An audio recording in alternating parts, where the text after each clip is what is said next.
Hi hello friends, എല്ലാ കൂട്ടുകാർക്കും പുതിയൊരു റിവ്യൂയിലേക്ക് സ്വാഗതം. അപ്പോൾ നമ്മളെല്ലാവരും കാത്തിരുന്ന നമ്മുടെ കല്യാണി തന്നെയാണ് ആ ചിത്രരചനയെ വിജയിക്കുന്നതും. അതുപോലെ തന്നെ കല്യാണി തിരിച്ചു വരുന്നുണ്ട്.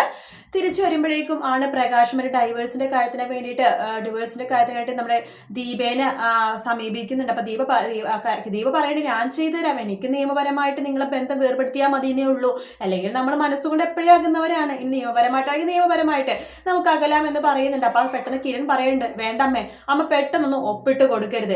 ഇയാളുടെ മോന്റെ സ്വഭാവം നമുക്ക് മനസ്സിലായതാണല്ലോ. സോണിയായിട്ട് കരഞ്ഞ് കാല് പിടിച്ച് ഡിവേഴ്സ് മേടിച്ചിട്ട് എന്ത് ചെയ്തു? വേറെ കുറെ പെണ്ണുങ്ങളെ കൂടി ജീവിതം കളയാൻ വേണ്ടിയിട്ട് അവ നടക്കുവാണ്. ഇയാള് വേറെ കല്യാണം കഴിക്കാൻ വേണ്ടിയിട്ടാണ് അമ്മയടുത്ത് നിയമപരമായിട്ട് വിവാഹമോചനം വേണമെന്ന് പറയുന്നത്. അങ്ങനെ പെട്ടെന്ന് വിവാഹമോചനം കൊടുക്കേണ്ട ആവശ്യമില്ല അമ്മേ, ഇയാൾ പുറകെ നടക്കട്ടെ, പുറകെ കാൽ പിടിച്ചിട്ടുണ്ട്, ഇങ്ങനെ വേറൊരു പെണ്ണിന്റെ ജീവിതം ഇയാൾ തകർക്കണ്ട എന്ന് പറയുമ്പോൾ പ്രകാശനാകട്ടെ ദേഷ്യം വരാട്ടോ. നീ വിവാഹമോചനം തന്നാലും ഇല്ലെങ്കിലും ഞാൻ വേറെ വിവാഹം കഴിക്കോടി എന്നെ പറഞ്ഞിട്ട് പ്രകാശൻ അവിടുന്ന് പോകുവാണ്. ആ ഭാഗമാണ് പ്രൊമോയിൽ കണ്ടത്.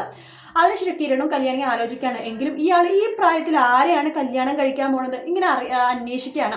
അങ്ങനെ നമ്മുടെ കാർത്തികയുടെ കമ്പനി കുറെ സ്റ്റാഫുകളും കാര്യങ്ങളൊക്കെ ഉണ്ടല്ലോ, അവരെന്തായാലും കിരണായിട്ടുള്ള ബന്ധം ആരെങ്കിലൊക്കെ ആയിട്ട് ഉണ്ടാകും.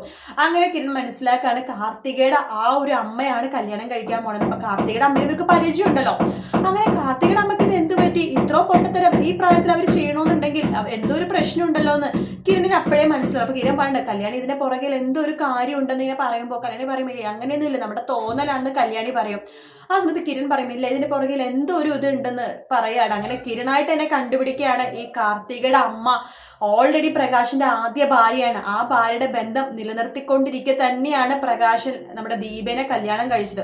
അപ്പൊ അങ്ങനത്തെ കുറെ കാര്യങ്ങളൊക്കെ കിരൺ മനസ്സിലാക്കുകയും അങ്ങനെ ലക്ഷ്മിയും അതുപോലെ തന്നെ കാർത്തിക ഇവിടെ വന്നത് തന്റെ അച്ഛനോട് പ്രതികാരം വീട്ടാനായിട്ടാണെന്ന് കിരൺ മനസ്സിലാക്കുകയാണ്. എന്തായാലും കിരൺ തന്നെയായിരിക്കും ഇത് മനസ്സിലാക്കുന്നത് എന്നുള്ള കാര്യം ഉറപ്പാണല്ലോ.